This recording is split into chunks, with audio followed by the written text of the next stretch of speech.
अर्जुन, अपना हाथ थोड़ा और नीचे लाओ। मुझे बहुत मजा आ रहा है। मैडम, क्या मैं आपकी कमर के और नीचे ले जाऊं?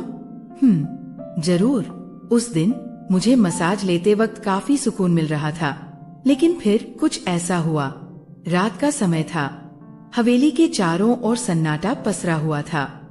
खिड़की से हल्की हल्की बारिश की बूंदें कांच पर टकरा रही थी। कमरे में एक मध्यम रोशनी जल रही थी। निधि मल्होत्रा, 35 साल की, घने लंबे बाल, कसी हुई कमर और नशीली आंखें। उसका पति करण हमेशा के लिए बिजनेस ट्रिप पर जा चुका था। निधि अब तन्हा थी। उसका दिल बेचैन था। शरीर में एक अजीब सी गर्माहट थी। उसने बेड पर लेटे लेटे अपना गाउन और ढीला कर लिया, आंखें बंद कर ली। तभी अचानक दरवाजे पर दस्तक हुई। आओ, उसने धीमी आवाज में कहा। दरवाजा खुला। अंदर दाखिल हुआ अर्जुन शर्मा, 28 साल का, कसी हुई बॉडी, चौड़ी छाती, भूरी आंखें और गहरी आवाज। वो निधि का मसाज थेरेपिस्ट था। मैडम, आज का मसाज सेशन शुरू करें? अर्जुन ने धीमे स्वर में पूछा।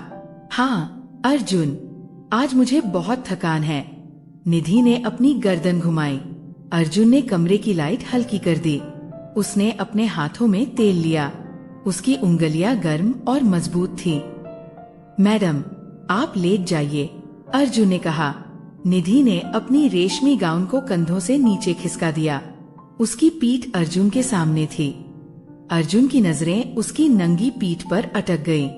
उसने गहरी सांस ली और अपने हाथों को उसके कंधों पर रखा। अर्जुन ने धीरे धीरे तेल को निधि की गर्दन पर मलना शुरू किया। उसकी उंगलियां निधि की कोमल त्वचा पर घूमने लगीं। आराम से, निधि ने आंखें बंद करते हुए कहा। अर्जुन के हाथ अब उसकी गर्दन से नीचे उसकी पीठ पर उतरने लगे। उसकी उंगलियां हर नस पर नाच रही थीं। निधि के होठों से हल्की सिसकी निकली। आपकी त्वचा बहुत मुलायम है, मैडम, अर्जुन ने धीमे स्वर में कहा। और तुम्हारे हाथ बहुत गर्म हैं, निधि ने हौले से कहा। अर्जुन के हाथ अब उसकी कमर के पास पहुंच गए। उसने निधि की कमर को कसकर पकड़ लिया। निधि की सांसें तेज होने लगी। अर्जुन और नीचे। अर्जुन के हाथ अब निधि के नितंबों पर थे। उसने उन्हें धीरे धीरे सहलाना शुरू किया। उसकी उंगलियां हर नस को जगाने लगी। निधि की आंखें अब भी बंद थी। उसकी उंगलियां बेडशीट को कसकर थामे हुए थी। अर्जुन ने निधि को अपनी ओर खींचा। निधि ने आंखें खोली। उनकी आंखें एक दूसरे में समा गईं। अर्जुन, क्या तुम मुझे और महसूस करना चाहते हो? निधि ने धीरे से कहा। अर्जुन ने बिना कुछ कहे अपना चेहरा निधि के चेहरे के करीब लाया। उनकी सांसें एक दूसरे में घुलने लगी। मैडम, आप बहुत खूबसूरत हैं। अर्जुन ने उसके होठों पर हल्का सा चुंबन दिया।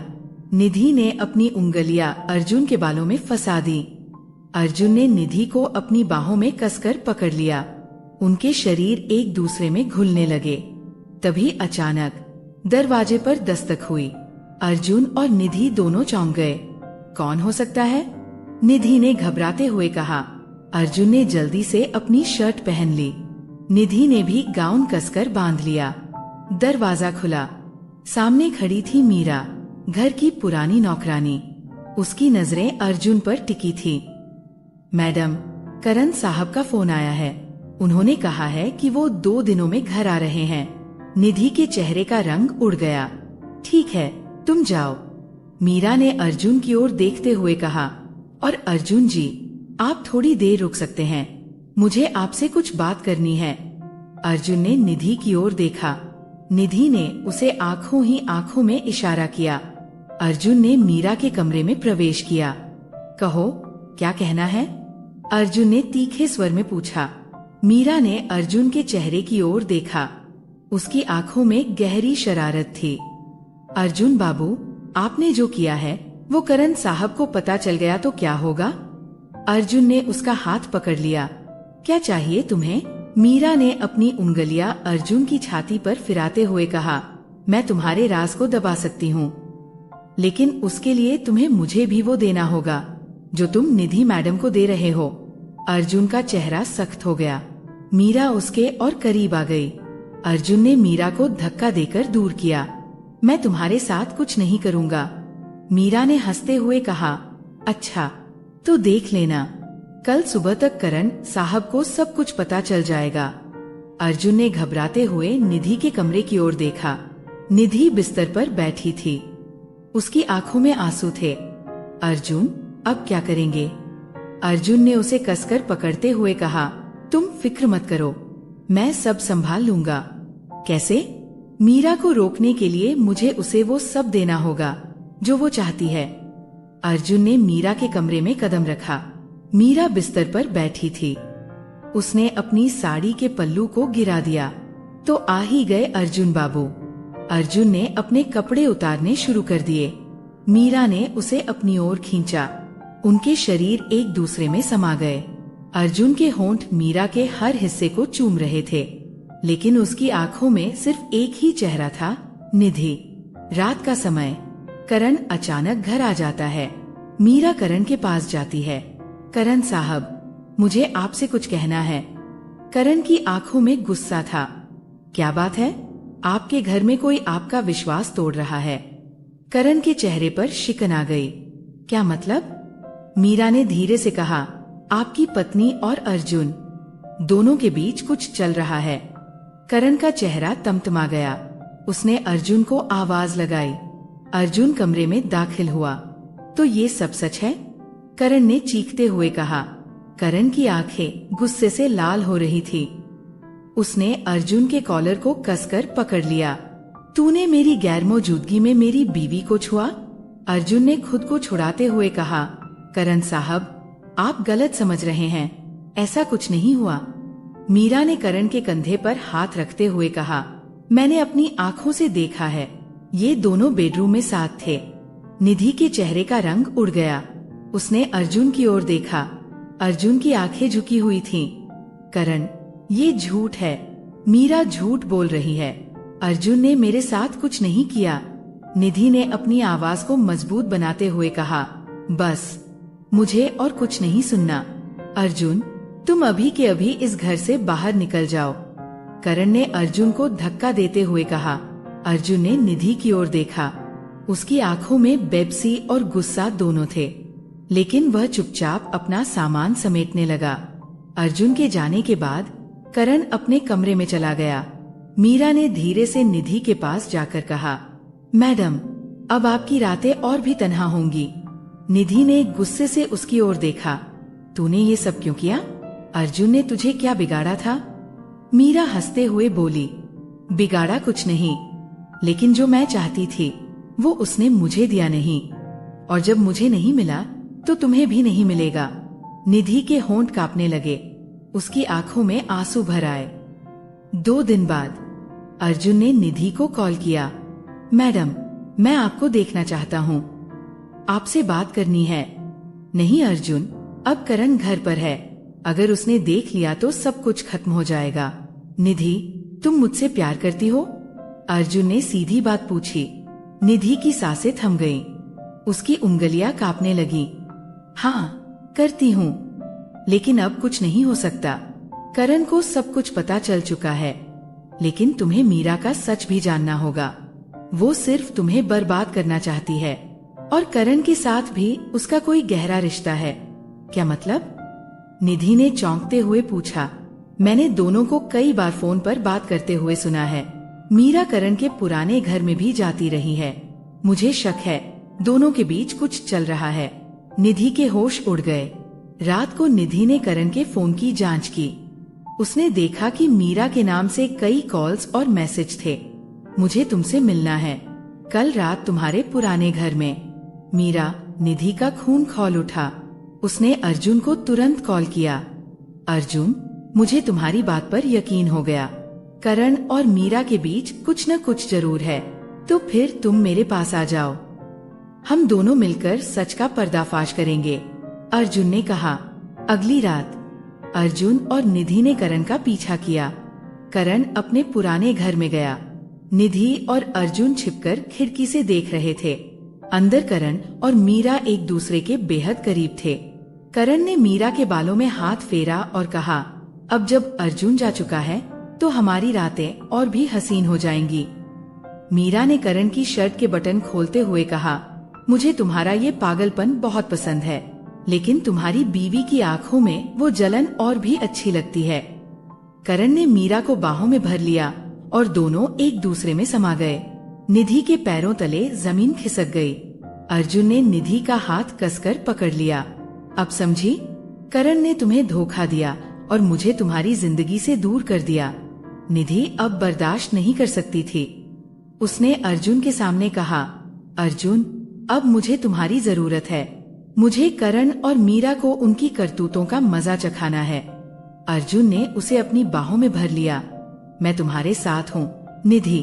दोनों ने एक दूसरे के होठों को कसकर चूम लिया। अर्जुन की उंगलियां निधि के बालों में फंस गईं। उनकी सांसें एक दूसरे में समा गईं। अगली सुबह निधि और अर्जुन ने योजना बनाई। अर्जुन ने करण को कॉल किया, करण साहब, मुझे आपसे माफी मांगनी है। जो भी हुआ उसके लिए मैं जिम्मेदार हूँ। कृपया मुझे मिलने का एक मौका दें। करण ने गुस्से में कहा, तो अब इस शहर में नजर आया तो तेरा हश्र बुरा होगा। आपकी मर्जी, लेकिन क्या आपको पता है कि मीरा आपके पैसों का गबन कर रही है? उसके पास आपकी प्रॉपर्टी के पेपर भी हैं। करण चौंक गया। क्या? मैं आपके पुराने घर में हूँ। सबूत के साथ आपका इंतजार कर रहा हूँ। करण और मीरा दोनों पुराने घर में पहुँचे। अर्जुन और निधि पहले से वहाँ छिपे हुए थे। करण ने अर्जुन को देखा और गुस्से से कहा, तूने मेरे और मेरी बीवी के बीच फूट डाली। अर्जुन हंसते हुए बोला, नहीं करण, तेरे और तेरी रखेल के बीच की फूट मैं डालने आया हूँ। निधि बाहर आई। करण, मैं जान चुकी हूँ कि तुम और मीरा पिछले 3 साल से मुझे धोखा दे रहे हो। करण और मीरा चौंक गए। मीरा ने करण का हाथ पकड़ते हुए कहा, मैंने ये सब तुम्हारे लिए किया था। करण ने मीरा को झटक दिया, तूने मेरे साथ भी धोखा किया, मेरे पैसों के पीछे पड़ी थी। अर्जुन ने सारे सबूत करण के सामने रख दिए। मीरा के नाम से ट्रांसफर हुए पैसों के कागजात। करण ने गुस्से में मीरा को धक्का दिया, तू मेरे घर से निकल जा। करण ने अर्जुन से माफी मांगी। मुझे माफ कर दो अर्जुन, मैंने तुम्हें गलत समझा। अर्जुन ने निधि का हाथ थाम लिया। अब मैं और निधि साथ रहेंगे। और हाँ करण, ये वो प्यार है जो तेरी कमी ने पैदा किया। करण ने सिर झुका लिया। अर्जुन और निधि ने घर छोड़ दिया। दोनों ने एक नई जिंदगी की शुरुआत की। तो दोस्तों, उम्मीद है कि ये कहानी आपको पसंद आई होगी। अगर ये कहानी आपको पसंद आई है तो आप हमारे इस चैनल अंदर के किस्से को जरूर सब्सक्राइब करें और हमें कमेंट करके जरूर बताएं। हम मिलते हैं आपसे नई वीडियो में। मासूम समझता था, धन्यवाद। लेकिन जब मैंने उसे एक रात 12 बजे उसके रूम में जो करते देखा, उसके बाद मेरा उसे देखने का नजरिया पूरी तरह बदल गया था। क्योंकि वो अपनी उंगली से, मेरा नाम प्रेम है, मेरी उम्र 24 साल है और मेरी एक छोटी बहन है जिसका नाम अर्पिता है। अर्पिता बेहद सुंदर है और बिल्कुल जानवी कपूर जैसी दिखती है। वो सिर्फ 21 साल की है। ये कहानी उस पल की है जब मुझे पता चला कि मेरी वो मासूम बहन अब बड़ी हो गई है। ये बात है 1 साल पहले की, जब मैंने उसके फ़ोन में कुछ ऐसा देखा जिसने मुझे अंदर तक हिला दिया। जिस बहन को मैं हमेशा मासूम समझता था, उसके बारे में वो सच जानकर मुझे यकीन नहीं हुआ। ये कहानी उसी पल से शुरू होती है जब मैंने अपनी बहन के बारे में वो राज जाना जिसने हमारी जिंदगी बदल कर रख दी। गर्मी की रात थी। हवा जैसे थम सी गई थी और मेरे कमरे में पड़े बिस्तर पर सोने में भी मुश्किल हो रही थी। प्यास के मारे मेरी नींद खुल गई और जैसे ही मैंने पानी की बोतल उठाने की कोशिश की, पता चला कि वो खाली थी। वक्त देखा तो रात के ठीक 1 बज रहे थे। नींद की खुमारी में मैं रसोई की ओर बढ़ा, जहां पानी की ठंडी बोतलें रखी होती थीं। तरफ जाते हुए मैंने देखा कि मेरी बहन अर्पिता के कमरे की लाइट जल रही थी। ये देखकर मैं थोड़ा हैरान हुआ, क्योंकि अर्पिता हमेशा सोते वक्त लाइट बंद करके सोती थी। हमारे घर में ये नियम था कि सभी को सोते समय लाइट बंद रखनी चाहिए और अर्पिता इस नियम का सबसे ज्यादा पालन करती थी। मैंने सोचा कि शायद वो लाइट बंद करना भूल गई होगी। अपनी बोतल में पानी भरते हुए मैंने मन ही मन सोचा कि उसकी लाइट बंद करके उसे आराम से सुला दूं। जैसे ही मैं उसके कमरे का दरवाज़ा खोलने लगा, एक अजीब सी बेचैनी मेरे अंदर घर कर गई। क्या अर्पिता जाग रही होगी, या फिर वो सिर्फ नींद में लाइट छोड़कर सो गई होगी? दरवाज़ा खुलते ही जो मैंने देखा, उसने मुझे अंदर तक हिला दिया। अर्पिता अपने बिस्तर पर बैठी थी। उसके चेहरे पर एक गंभीरता थी और वो अपने फ़ोन की स्क्रीन में कुछ देखने में पूरी तरह मग्न थी। रात के इस समय, जब हर कोई गहरी नींद में था, अर्पिता का यूं जागना और फ़ोन पर इस तरह से कुछ देखना बेहद अजीब लगा। जैसे ही मेरी नज़र उस पर पड़ी, उसने फटाफट फ़ोन को छुपा लिया और उसकी आंखों में डर की एक झलक साफ दिखी। उसकी ये हरकत इतनी अप्रत्याशित थी कि मैं एक पल के लिए समझ नहीं पाया कि क्या कहूँ। अर्पिता, जो हमेशा शांत और संयमित रहती थी, उसके चेहरे पर इस वक्त चिंता और घबराहट की लकीरें साफ नजर आ रही थीं। मैंने धीरे से पूछा, अर्पिता, सब ठीक है? इतनी रात गए जाग रही हो? अर्पिता ने एक झटके में जवाब दिया, हाँ, बस नींद नहीं आ रही थी। लेकिन उसकी आवाज़ में जो कंपकंपी थी, उसने मेरी जिज्ञासा को और बढ़ा दिया। वो मुझसे कुछ छुपा रही थी, लेकिन क्या? ये जानने की ललक अब मेरे दिल में गहराती जा रही थी। मैंने सोचा कि शायद ये कोई मामूली बात हो, लेकिन उसके चेहरे की हवाइयाँ कुछ और ही कह रही थीं। इस रात की शुरुआत ने मेरे मन में कई सवाल खड़े कर दिए थे। अर्पिता के इस रहस्यमयी व्यवहार का राज क्या था? क्या वो किसी परेशानी में थी, या फिर वो कुछ ऐसा कर रही थी जिसे वो मुझसे या परिवार से छुपाना चाहती थी? उस रात के बाद से अर्पिता का वो विचित्र व्यवहार मेरे मन से हट ही नहीं रहा था। हर बार जब मैं उसे देखता, उसकी वो घबराई हुई नज़रें मुझे याद आ जातीं। मेरे मन में एक सवाल उभर रहा था कि आखिर वो रात के अंधेरे में ऐसा क्या कर रही थी जो उसे मुझसे छुपाना पड़ा। कुछ दिनों बाद, जब एक मौका मिला और अर्पिता अपने कमरे में नहीं थी, मैंने उसका फ़ोन उठाया। मेरा इरादा सिर्फ ये जानने का था कि आखिर वो किस चीज़ से परेशान है। कहीं उसे कोई परेशानी तो नहीं? कहीं कोई उसे तंग तो नहीं कर रहा? मेरा दिल इस बात को जानने के लिए बेचैन था। फ़ोन का लॉक कोड मुझे पहले से ही पता था, इसलिए उसे खोलने में कोई दिक्कत नहीं हुई। जब मैंने उसकी फ़ोन की गैलरी, मैसेज और ऐप्स देखे, तो कुछ खास हाथ नहीं लगा। सब कुछ सामान्य था। ऐसा कुछ भी नहीं मिला जो उसकी उस रात की हरकत को समझा सके। लेकिन फिर मैंने सोचा कि शायद उसकी इंटरनेट हिस्ट्री में कुछ हो। जब मैंने उसके क्रोम ब्राउज़र की हिस्ट्री चेक की, तो जो कुछ मैंने देखा, उसने मुझे हिलाकर रख दिया। मेरी 17 साल की प्यारी बहन, जो हमेशा मासूम और शांत दिखती थी, उसकी ब्राउज़र हिस्ट्री ने कुछ और ही कहानी बताई। वो चीज़ें जो उसने सर्च की थीं और जो वीडियो उसने देखी थीं, वो उसकी उम्र के लिए बिल्कुल भी उपयुक्त नहीं थीं। मैंने सोचा कि कहीं मैंने कुछ गलत देख तो नहीं लिया, लेकिन बार बार देखने पर भी वही परिणाम मिला। उसने कुछ ऐसे विषयों को सर्च किया था जिन्हें जानने की उसकी उम्र नहीं थी। मेरे दिल में एक अजीब सी घबराहट होने लगी। क्या मेरी बहन किसी गलत संगत में पड़ गई है? या फिर उसे किसी ने ऐसा करने के लिए मजबूर किया है?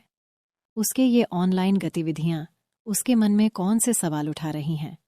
उसकी ये हिस्ट्री देखकर मैं समझ नहीं पा रहा था कि इस बारे में क्या सोचूं और क्या करूं। मैंने फ़ोन को वापस उसकी जगह रख दिया, लेकिन मेरा मन शांत नहीं था। मैंने फैसला किया कि अब मुझे इस बारे में गहराई से सोचना होगा। ये सवाल कि आखिर मेरी बहन ने क्यों और कैसे ये सब सर्च किया, मेरे दिमाग में घूमता रहा। अब ये रहस्य और गहराता जा रहा था। जब मैंने अर्पिता की ब्राउज़र हिस्ट्री देखी थी, तब से ही मेरे मन में एक अजीब सी बेचैनी थी।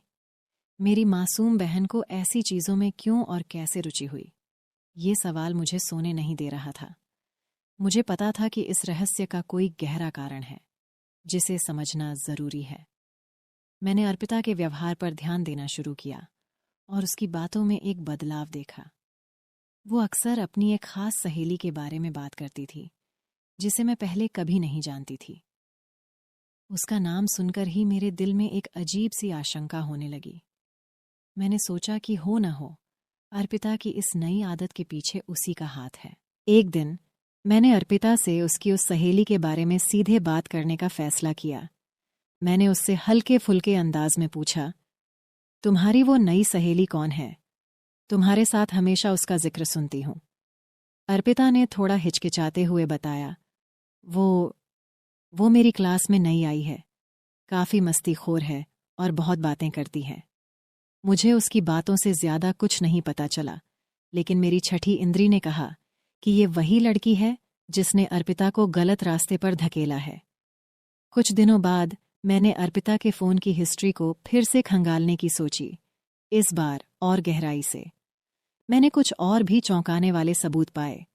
अर्पिता की सहेली ने उसे कुछ ऐसे वीडियो दिखाए थे जो उसकी उम्र और समझ से परे थे।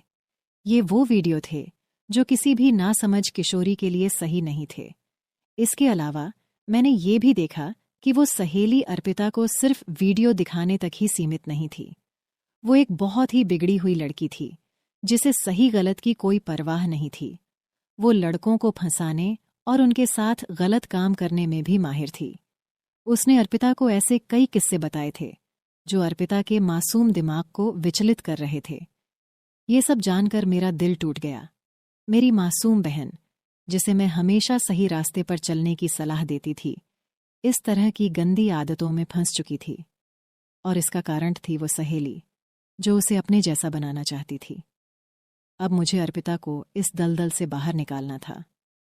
मैंने फैसला किया कि सबसे पहले मुझे उस सहेली से अर्पिता की दूरी बनानी होगी, और उसके बाद मुझे अपनी बहन को प्यार और समझदारी से समझाना होगा कि वो किस राह पर चल पड़ी है और उसे किस तरह से वापस सही रास्ते पर लौटना है। इस तरह मैंने अपनी बहन को उस गलत संगत से बचाया और उसे जीवन के सही रास्ते पर लाने की कोशिश की। ये सफ़र आसान नहीं था, लेकिन मेरा प्यार और समझ ही उसकी ढाल बने। अंत में अर्पिता ने उस सहेली से दूरी बना ली और अपनी गलतियों से सीखा। ये अनुभव हमारे रिश्ते को और मजबूत बना गया। इस कहानी से हमें ये सीखने को मिलता है कि गलत संगत कितनी जल्दी और आसानी से हमें गलत रास्ते पर ले जा सकती है, लेकिन अगर परिवार का सहारा और समझदारी हो तो कोई भी राह मुश्किल नहीं एक होती। दिन सुबह का समय था। भाई काम पर गया था और भाभी ने मुझे नाश्ता दिया और कहा, मैं नहा कर आती हूँ। तब तक मैंने नाश्ता कर लिया और टीवी देखने बैठ गया। तभी भाभी ने मुझे आवाज दी, गणेश, मेरे कपड़े दे दो, मैंने टेबल पर रख दिए हैं। मैंने उसकी ड्रेस उठाई और वहाँ उसका अंडरवियर भी था। मैं उस वक्त थोड़ा असमंजस में था, लेकिन उसे कपड़े देते समय मैं सावधान था, क्योंकि भाभी का सम्मान करना जरूरी था। हालांकि मेरे मन में कुछ बदलाव आया। मैं उसका रूप देखने लगा, मानो वो मेरे सामने खड़ी हो। उसने मुझे फिर आवाज दी और मैं बाथरूम की ओर चला गया। उसके कपड़े उसे दे दिए।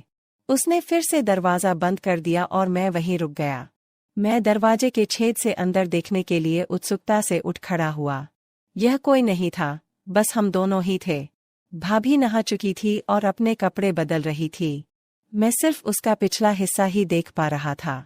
कुछ देर बाद वह बाहर आई और, नमस्कार दोस्तों, मेरा नाम गणेश है। ये तब की बात है जब मैं 11 साल का था।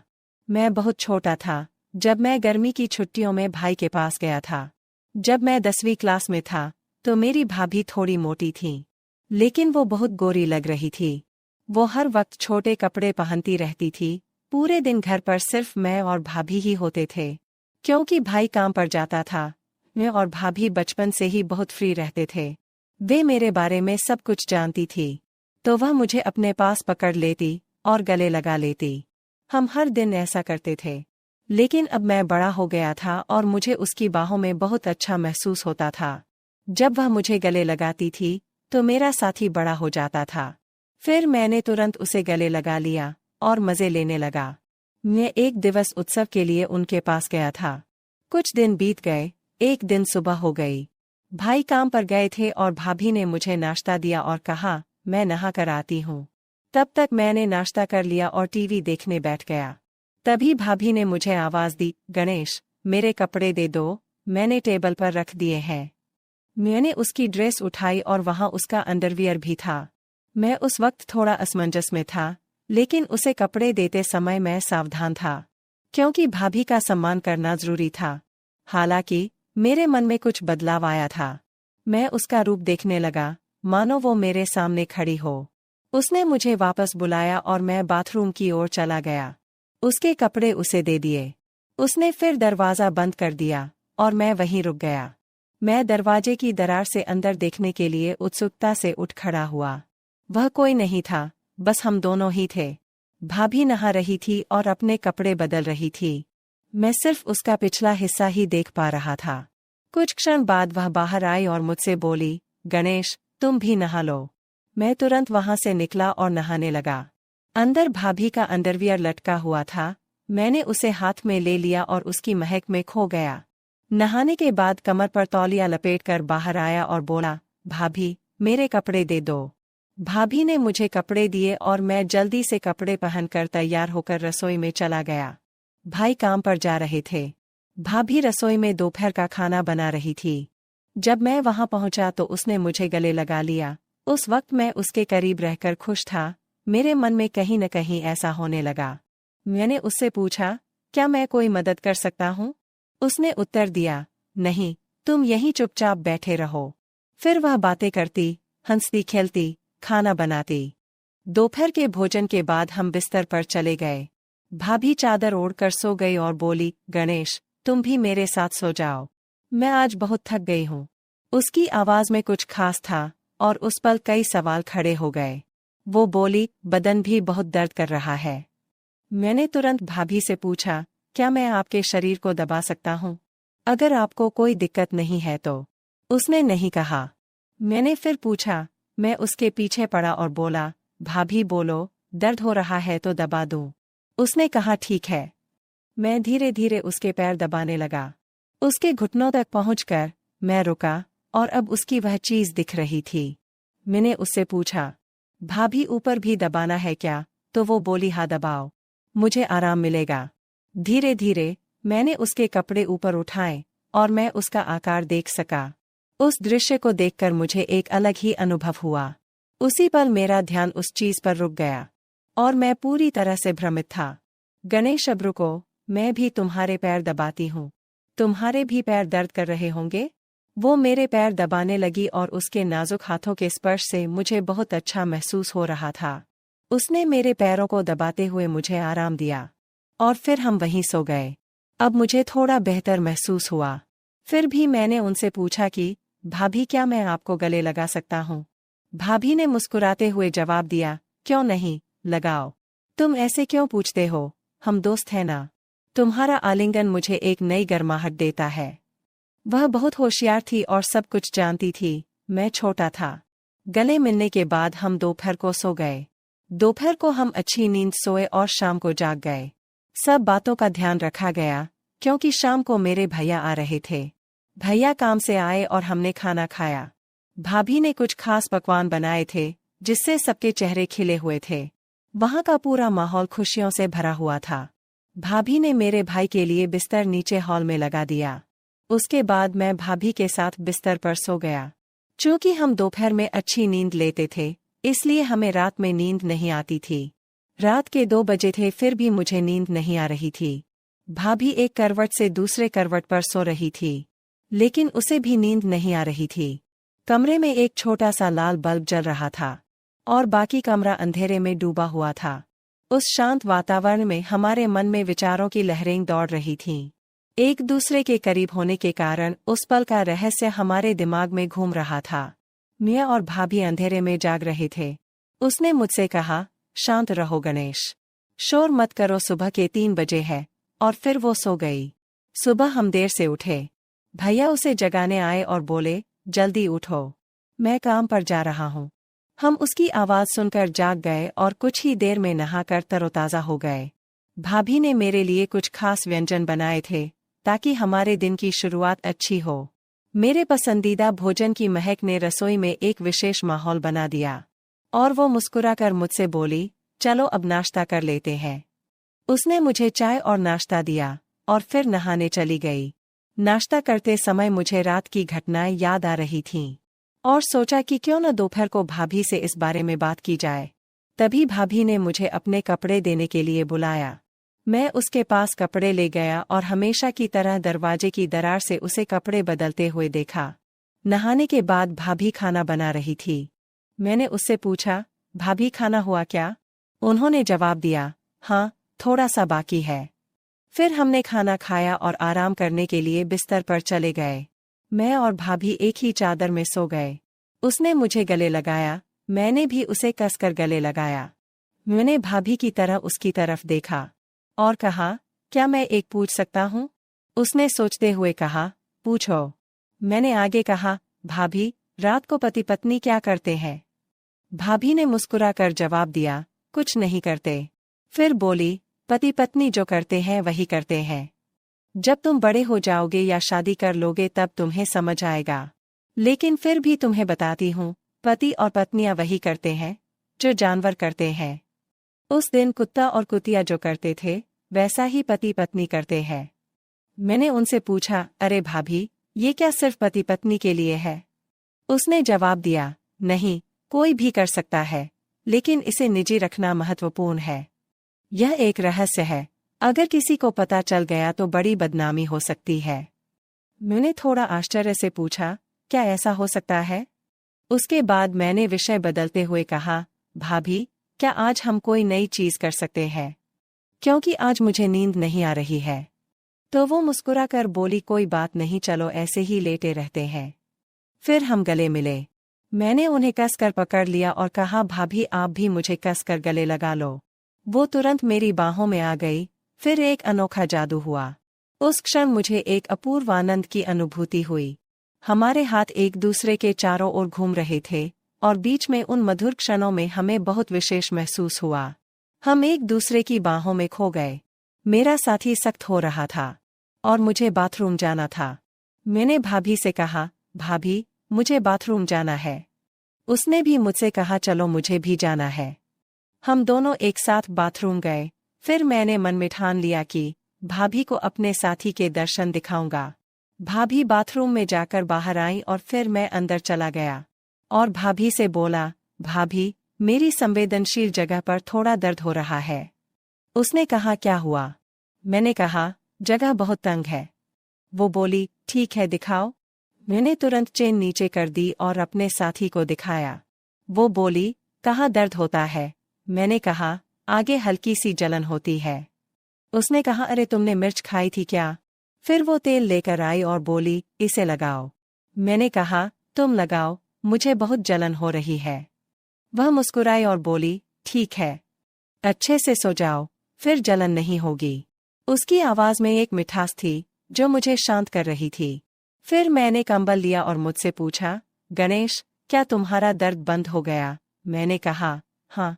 फिर वह बोली, मुझे वापस दिखाओ। मैं सीधे बिस्तर पर गया और उससे पूछा, क्या आप देखने के लिए तैयार हैं? भाभी यह देखकर खुश हो गई। मेरा साथी भाभी को पूरी तरह से साथ दे रहा था। कुछ देर बाद मेरे साथी को उल्टी हुई और भाभी यह देखकर शर्मा गई। दोस्तों, अगर आपको कहानी पसंद आए तो हमारे चैनल को सब्सक्राइब करें और आपको कहानी कैसी लगी मुझे कमेंट में अवश्य बताएं। जब नौकर मालिश कर रहा था तो वो मेरे उस चीज के पास आकर रुक गया। मैंने कहा, तुम रुक क्यों गए? काम जारी रखें। वो अपने हाथों से मेरी मालिश करने लगा। मैंने उसे थोड़ा प्रोत्साहित किया, ये गलत नहीं है, आप अच्छी मालिश कर रहे हैं। वह थोड़ा घबराया, लेकिन फिर उत्साह के साथ मालिश जारी रखी। 1 घंटा बीत गया और उसके हाथों ने मुझे एक अलग दुनिया दिखाई। फिर वह बोला, मालकिन, आप बहुत सुंदर लग रही हैं। उसने मुस्कुराते हुए कहा और मैंने भी उससे कहा, आप बहुत अच्छा काम कर रहे हैं। उसने बिना सोचे मुझसे पूछा, क्या तुम मेरे साथ क्रिकेट खेलोगे? नमस्कार दोस्तों, आज के स्टोरी में आपका स्वागत है। मेरा नाम पायल है और मैं दिल्ली में रहती हूँ। मैं देखने में बहुत सुंदर हूँ। मेरी गहरी भूरी आंखें, मेरी कोमल त्वचा पर गुलाबी होंठ और लंबे काले बाल एक विशेष आकर्षण है जो सीधे मेरी पीठ तक जाते हैं। मेरी ऊंचाई 5.7 फुट है और मेरे शरीर की प्राकृतिक सुंदरता साफ नजर आती है। मेरे शरीर के हर उतार चढ़ाव को देखकर कोई भी मर्द या जवान उसमें खो जाना चाहता है। मेरी शादी 7 साल पहले हुई थी। मेरे पति राहुल एक सफल बिजनेसमैन है। उनके पास बहुत पैसा है, इसलिए वे जो चाहे खरीद लेते हैं, चाहे वो कोई वस्तु हो या महिला।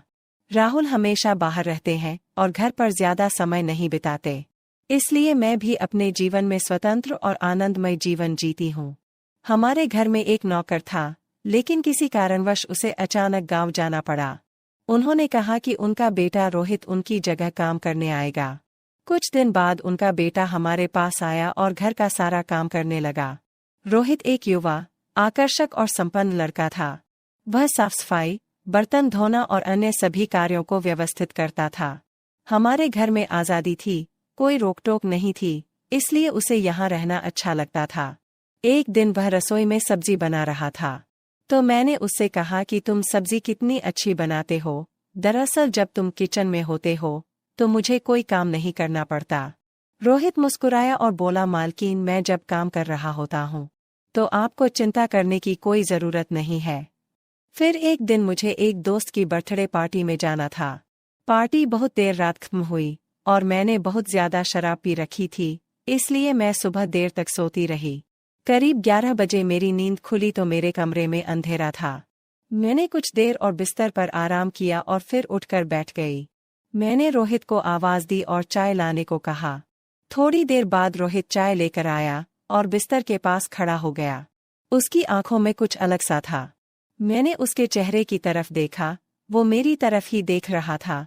शायद मैंने उस पर ज्यादा ध्यान नहीं दिया। फिर मैंने उससे पूछा, क्या हुआ? क्या तुम कुछ कहना चाहते हो? उसने जवाब दिया, नहीं मालकिन, कुछ नहीं। फिर मैंने उससे कहा, तो तुम यहाँ क्या कर रहे हो? फिर वह चला गया। उसके जाने के बाद मुझे थोड़ा दोषी महसूस हुआ। मैंने सोचा कि मुझे उसके साथ ऐसा व्यवहार नहीं करना चाहिए था। थोड़ी देर बाद मैंने उसे बुलाया और उसे मेरा कमरा साफ करने के लिए कहा। वह तुरंत वापस आया और सफाई के सामान से मेरे कमरे की सफाई करने लगा। मैं बस बिस्तर पर लेटी हुई थी। जब रोहित मेरे कमरे में काम कर रहा था तो मैं उस पर ध्यान दे रही थी। वह मेरे चेहरे को देख रहा था और मैं उसके सामान को देख रही थी। मैं समझ गई कि उसके मन में क्या चल रहा है। मैंने उससे पूछा, तुम यह दूसरा क्या काम करते हो? तो उसने कहा, मैं गांव में बच्चों को पढ़ाता हूँ। फिर मैंने पूछा, सिर्फ पढ़ाते हो या कुछ और भी करते हो? उसने कहा, मैं शाम को अखाड़े में जाता हूँ। मैं मुस्कुराई और कहा, मुझे नहीं लगता कि आप अखाड़े में जाते होंगे। बाद में जब हम बातें कर रहे थे, मैंने उससे कहा, मेरा शरीर बहुत दर्द करता है, क्या तुम मेरी मालिश करोगे? वह थोड़ा शर्मिंदा हुआ और तेल लेकर आया।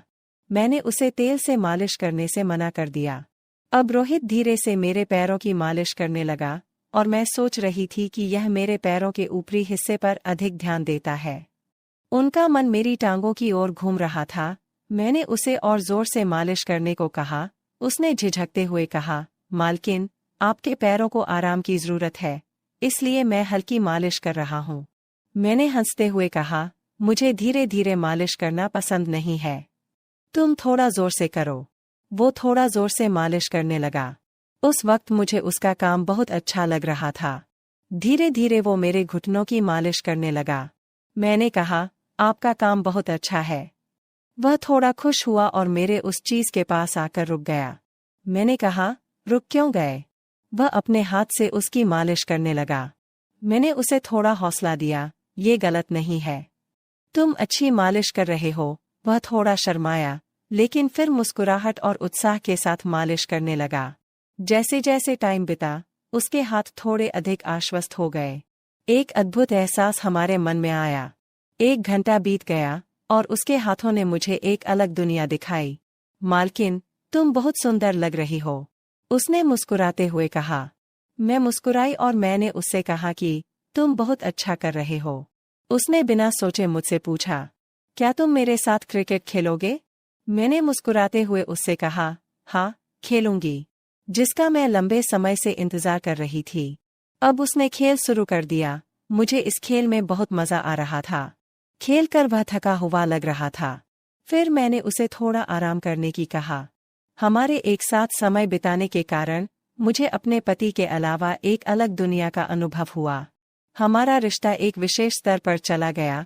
पहले मैंने उसे एक दोस्त के रूप में देखा, लेकिन उसकी मालिश से मुझे बहुत संतुष्टि मिली। उसके साथ बातचीत बढ़ती गई और एक बात स्पष्ट हो गई, हमारे द्वारा की गई बातों के कारण हमारे रिश्ते में भावनाएं और गहरी हो गईं। एक दिन मैंने उससे पूछा, आपकी और क्या रुचि है? उसने उत्तर दिया, मालकिन, मैं आपको कुछ बताना चाहता हूँ। उसके चेहरे पर एक गंभीर भाव था। मैंने उस पर कुछ ध्यान देना जारी रखा। उसने कहा, मेरा सपना एक महान शिक्षक बनना और बच्चों को ज्ञान प्रदान करना है। मैंने देखा कि वह अपनी आकांक्षाओं को कितना महत्व देता था। मैंने उसे और प्रोत्साहित किया, लेकिन उस सपने को हासिल करने के लिए कड़ी मेहनत करनी होगी। हमने एक अनूठी बातचीत शुरू की। उन्होंने बताया कि उनके सपने और उनके काम करने का तरीका कितना महत्वपूर्ण था। उस पल से हमारा भावनात्मक जुड़ाव हो चुका था। उसकी चाहत ने मुझे एक नई प्रेरणा दी। इस तरह हमारा जीवन साथ साथ चलता रहा। एक दिन मुझे एहसास हुआ कि मैं उससे प्यार करती हूँ। मुझे चिंता थी कि यह एक भ्रम हो सकता है। मैंने अपने मन की गहराइयों से उससे पूछा, क्या तुम जानते हो मेरे पति के बारे में मैं क्या सोचती हूँ? वह रुका और बोला, क्या तुम अपने पति के साथ खुश नहीं हो? मैंने उससे कहा, उसे केवल काम से मतलब है। रोहित ने कहा, तो क्या तुम हमारे रिश्ते को और गहरा करना चाहती हो? मैं असमंजस में थी। जब मैं रोहित के साथ थी तो खुश थी, लेकिन मुझे अपने पति की याद आती थी। कभी कभी मुझे उसके लिए प्यार महसूस होता था, लेकिन अगले ही पल मेरे विचार गहरे हो गए। फिर एक दिन रोहित ने मुझे अपने मन की बात बताई। उसने नरम रुख अपनाया और मुझसे कहा, तुम मुझसे शादी करोगी? फिर मैंने मन बना लिया कि अब मुझे कुछ तय करना ही होगा। रोहित के प्यार को एक मौका देना होगा, और ये सब मुझे रोहित के सामने बताना होगा। रोहित, मैं तुम्हारे साथ एक अनोखी जिंदगी जीना चाहती हूँ। वह खुश हो गया और हम दोनों को एक दूसरे से प्यार हो गया। यह एक असामान्य प्यार था, विश्वास और समर्पण से भरा हुआ। उस दिन हमने एक साथ अपने जीवन का एक नया अध्याय शुरू किया, जिसमें दोनों ने एक दूसरे को पूरी तरह से स्वीकार कर लिया और दुनिया को एक नया नजरिया दिया। रोहित के साथ रहते हुए मुझे नई प्रेम कहानी का एहसास हुआ। प्यार कभी विफल नहीं होता, और उसके साथ रहने का मतलब जीवन के हर पल का आनंद लेना है। इस तरह हमारा रिश्ता एक नई विशिष्टता से